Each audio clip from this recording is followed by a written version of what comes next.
Hey guys, Dave Chesson here of Kindlepreneur.com.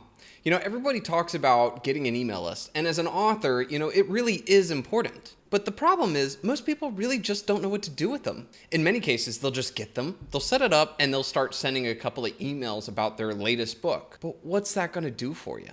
Is it really worth the extra money? So the real question that every author should ask before they start building their email list is, what's the point? So to help you with this, I'm going to go through each one of the different strategies out there, and maybe we can find the best one for you, your book, and your fans. Check it out.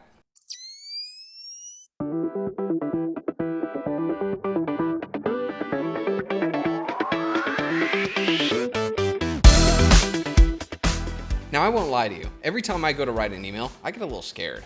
It's kind of weird because you're like reaching out to like hundreds or thousands of people. Ding! So, what are you going to do with your email? First off, you need to define what exactly is your objective. Is it to build a following and people who are raving and ready to read your next book? Or is it that you want to start offering affiliate links? Maybe you have other deals out there. Maybe there are some other ways that you want to monetize this and make it worth your time. Now, there are other variations out there to emails, but let's talk about those two specifically and where they might apply and why you might choose one over the other. So, number one, and my favorite, authority emails. Now, authority emails are basically a way for you to establish your persona, your level of knowledge, or just a way to get some valuable content out there. Now, to some, this can be a little bit troublesome. This is something that you don't just jump on and you throw together and you put it out there and hopefully make some money. This is where you have to identify who you are and really think about why people would want to sign up for your email. And for that, I recommend you turn to your fans and find out what they want. Here are a couple of ideas that have worked for authors in the past. For fiction authors,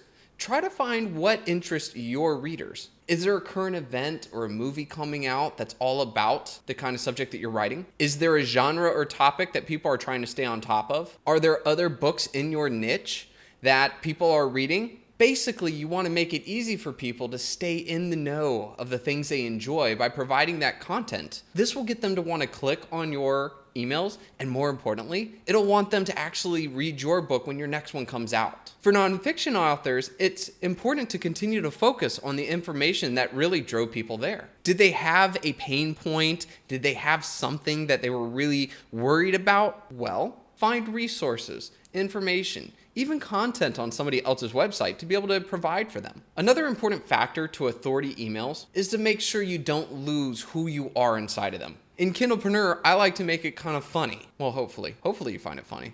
You do, right? I like to talk personally. I like to write the way that I speak. And it's also important to make sure that my format shows that too.